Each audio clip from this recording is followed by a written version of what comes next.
Across the United States, universities are facing an unprecedented crackdown. From visa suspensions and deportations to cuts in funding, the Trump administration has escalated efforts to tighten control over the country's top academic institutions, taking particular aim at international students. We didn't imagine a situation that would be this bad. We know that President Trump hasn't been that supportive of academia in the past, but this has been absolutely unreal. The White House's latest move has been to suspend the processing of all student visas, part of a broader government plan to ramp up vetting of the social media profiles of international applicants, according to an internal government cable. We will continue to use every tool we can to assess who it is that's coming here, whether they are students or otherwise. The State Department has since said that a global suspension on visa processing for international students would be brief, but confusion and concern remains for students preparing to start class this fall semester.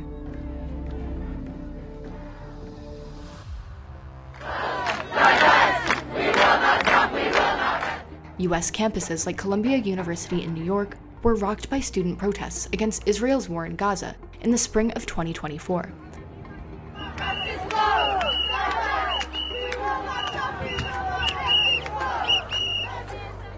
The movement saw campus buildings across the country occupied, lectures disrupted, and sparked accusations of anti-Semitism, becoming a flashpoint in President Donald Trump's effort to reshape higher education. Very anti-Semitic when you take a look, whether it's Columbia, Harvard, Princeton. I don't know what's going on. Several hundred international students across the country have been threatened with the cancellation of their visas. Others have been detained or arrested for reasons ranging from taking part in the pro-Palestinian protests to minor infractions. This is not a matter of simply violating university rules. This is a movement, an anti-war movement. These April 2024 images show Mahmoud Khalil, a lead student negotiator of the protests at Columbia. Almost a year later, on the 8th of March, he was detained in front of his pregnant wife, Noor Abdallah. I understand, he's not resisting. Put your arm behind. There's no need for this. Don't worry about it. You're gonna have to come with us. Don't worry. Khalil held permanent residency at the time of his arrest. The Trump administration has moved to revoke his green card, accusing Khalil of activities aligned with Hamas. Right now! Right now! Khalil's arrest has triggered outrage from free speech advocates, who say such a move threatens core democratic rights. Mahmoud Khalil was speaking out against U.S. government policies.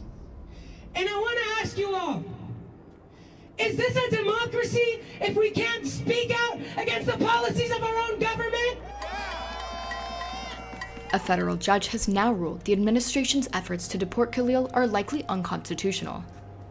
And it's not only students who've been impacted.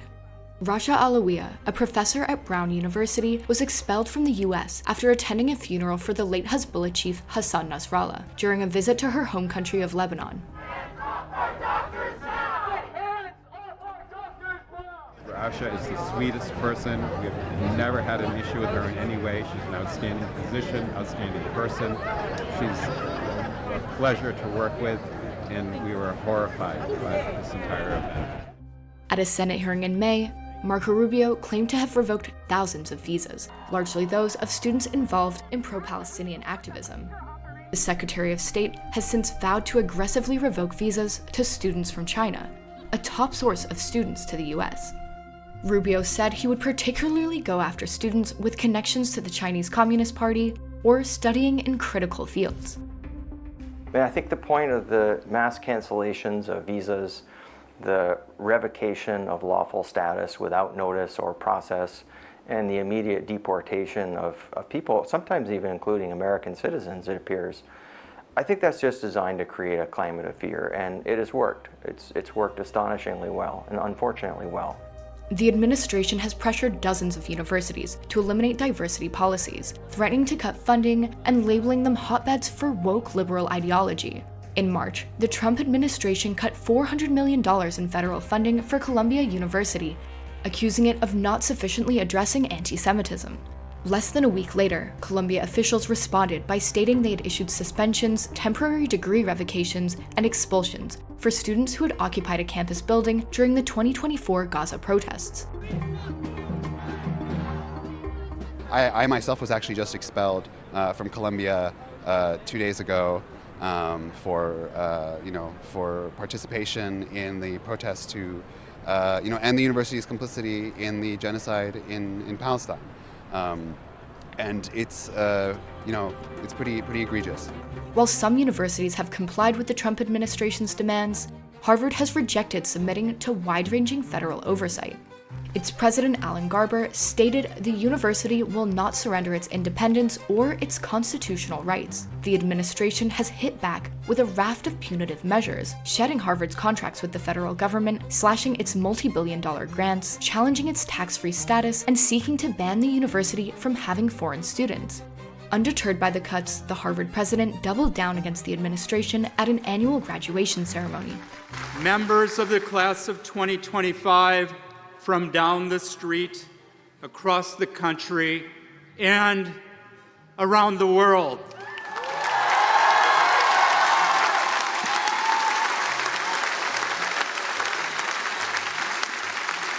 Around the world, just as it should be.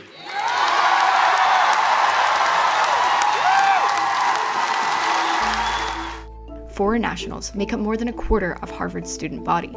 Their absence would mean major financial losses for the country's oldest university. Press our funding now, our friends. We will fight until this ends. Harvard's got to behave themselves. Harvard is treating our country with great disrespect. They've got to behave themselves. You know, I'm looking out for the country and for Harvard. I want Harvard to do well. I want Harvard to be great again, probably. With visa restrictions and research funding cut, top scholars are already eyeing opportunities abroad. In the 2023-24 academic year, more than 1.1 million foreign students were enrolled at U.S. campuses, a record number. Free speech is the center of society, and in this case, to see banned words impinging on the freedom of thought and expression directly from the government, astonishing.